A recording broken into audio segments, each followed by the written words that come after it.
Latvijas autotirgotāji pilnīgi noteikti negrib, lai es jums šo stāstu, bet mani neviens nebrīdināja, ka automašīnas ir iespējams iegādāties tik izdevīgi.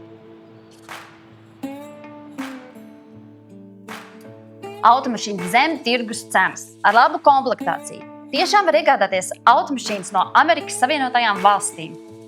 Ieva, protams, tev ir šobrīd tāda iespēja.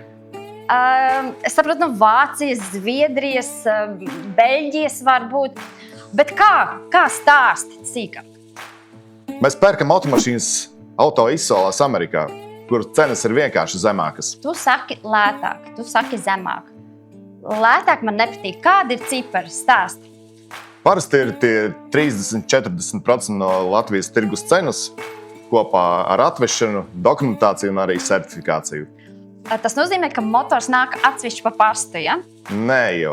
Motoru mēs tev atsūtīsim kopā ar tavu automašīnu. Piemēram, ja tu automašīnu Eiropas Savienībā iegādāsies par 20–30 tūkstošiem, mēs tev viņu noteikti atradīsim par 15–18 tūkstošiem, kas ekonomiski pati redz ir lētāk. Un kā ir ar automašīnām līdz 10 tūkstošiem? Arī ir iespējams atvest ar visu dokumentāciju?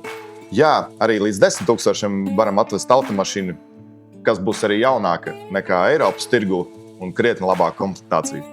Ja vēlies uzzināt, cik maksās tava automašīna no Amerikas, ieraksti komentārā marku, gadu, un mēs tev nosūtīsim aprēķinu, ne?